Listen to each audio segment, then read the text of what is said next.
Hello Gunners, welcome to another video, and today's video is quite exciting. There's been certain reports coming out that Arsenal are interested in Xavi Simons and could potentially get him and Eberechi this summer, depending on outgoings. So we'll be going through all of that and all of the news regarding Arsenal's attacking midfield pursuit. But before I begin, if you are new here, please hit the subscribe and give this video a massive thumbs up. It would be greatly appreciated. But let's start with the news, and it was Fabrizio Romano. He says Chelsea and Arsenal are attentive to Xavi Simons' situation this summer. He's prepared to leave Leipzig as revealed since May, and Premier League top clubs are informed no bids or talks yet.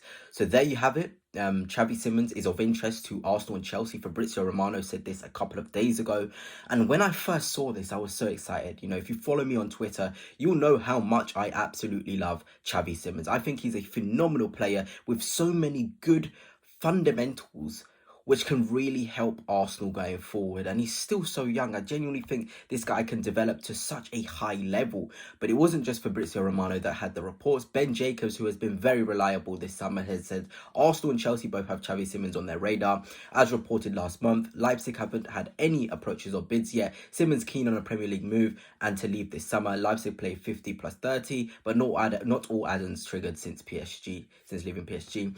65 million plus add-ons is understood to be a realistic ballpark. There was a bit of a tongue twister for me reading that, but basically 65 million euros is equivalent to, I think, 56 million pounds. And if we are able to get Xavi Simons for that amount of money, that's an absolute bargain. He adds what I've been wanting for a very long time: dynamism, and for 56 million, that's very good.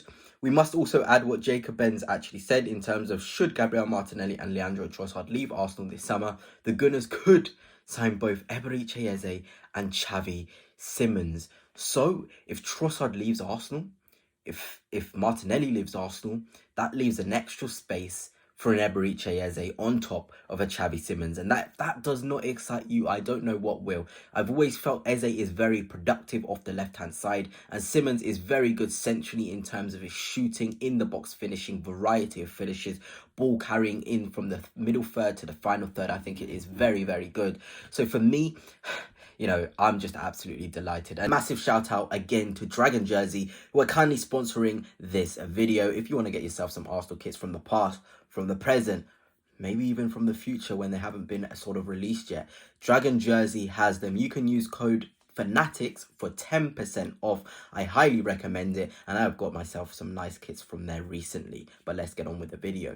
I'm going to pull up a couple of my tweets as my phone falls. I said the more I watch Xavi Simons, the more I'm falling in love with his profile. Killer in the box who always arrives at the right time. It's crazy, insane ball striking from most areas, not afraid to play penetrative passes and can deal with contact. This was about 2-3 months ago, so before any Xavi Simons links came out, I was so onto him. I was like, Xavi Simons, if there's any player out there, I absolutely love Eze. But in terms of a middle creative player, somebody who can get onto the ball, go to the likes of St. James's Park and put on a performance where it's physical, pressing, high intensity, I said Xavi Simons is the guy for it. And I see so many good things in his game, in just, you know, speed of play. You know, there's a clip I put on Twitter. If you don't follow me in there, go follow me. The handle is there, of Xavi Simons winning a free kick versus Zubimendi and then quickly switching the ball out to the left-hand side. It's that sort of speed and pace in the attack that Arsenal lack currently. And this is no dig at Martin Odegaard, who I think is a fine footballer, but his game is more so conservative and keeping the ball. Penetration, dynamism, speed of attack isn't really his rhythm of football. Xavi Simons, his rhythm of football is, I'm going to win this foul, but I'm already thinking about speeding up the attack. And that's very good, especially when you're against those mid-block, sort of low-block teams. You need a profile like that. And that's exactly what I said in this tweet. 56 million is an absolute steal. And I always use Xavi Simons as a reference point when somebody asks me what I like in a 10/8 profile. And this is absolutely true. You know, middle to third zone carries, he's so good. Always sees the pass. He may not always be accurate, but again, that vision, that awareness, that sort of confidence to play the final ball is very much lacking in this Arsenal side. And you know, especially when you're thinking about how many points we dropped last season against the likes of Everton's, against the likes of the Fulhams of this world, against the likes of the Bournemouths of this world. Xavi Simons turns those games into your favour purely because he is more dynamic and more potent in the final third areas in terms of getting your team into attacking zones, spotting runs, wanting to play the forceful pass. It is very important. I think Arsenal fans, we haven't had a forceful midfielder in terms of on the ball playing those through passes for a very long time. So I feel like most of us are very happy with Ødegaard in the sense that he can keep it calm, keep it conservative. But I feel like if you get an Eze who can play centrally, get a Simmons who can play centrally, and see how they operate in the 10 position, I feel as though much of our views, much of the fan base's views will change in regards to what we should expect from an actual number 10 in the final third. And again, I'm not digging at Martin Ødegaard. I am just saying there's certain things that these guys that have named Eze and Simmons have, which just is so necessary for a number 10 when it comes to creation. And Ødegaard, it isn't quite his bag. I also talked about how, in terms of Arsenal and Xavi Simmons, he would add something different in the sense that he is not a touch-heavy player. And what I mean by that is Xavi Simmons, when he sort of receives the ball, he doesn't need to have that many touches before then releasing it. That's very important for an attacking midfielder, I feel like. If you are to receive the ball, think in your mind, okay, how quickly can I progress this forward? How quickly can I get my team on the front foot? And that's exactly what Xavi Simmons does, I think, more than the other number 8s and number 10s on the market.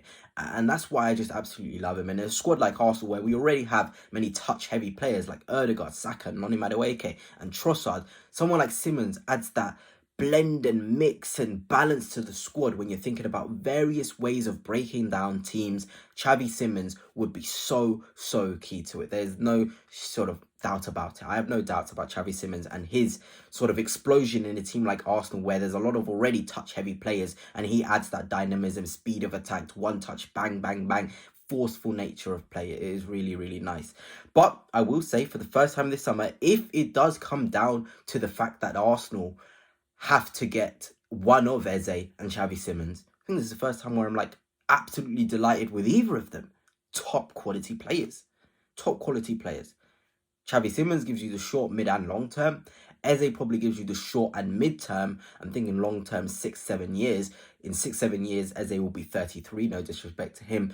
But there's so many positives. Win now, both of them can be win now. Eze more so because he's had the adaptation to the Premier League. Mid-term, when you're thinking 2 years' time, who can I trust? Both of them can be at that very high level still. And then long-term, more so Xavi Simmons due to age. But we are in a win-win situation when it comes to this saga, if it does develop in the way I expect it to this window. And here is how I think Arsenal could line up if we were to be greedy and get an Eze and a Simmons. But I've always said I love Rodrigo. It would ideally be one of Simmons, Rodrigo, one of Eze, Rodrigo, and then the other. That's how I see a perfect window going. But look at that. Eze, Gyökeres, Saka, Rice, Simmons, Zubimendi. Ødegaard is still there. Will probably start a lot of games. I know I'm not just dropping him, by the way. I'm not saying Ødegaard's rubbish. Please don't come for me. But that is a very strong team. I don't know about you, but I feel safe seeing that lineup. And I feel like that team would score a multitude of goals in the Premier League.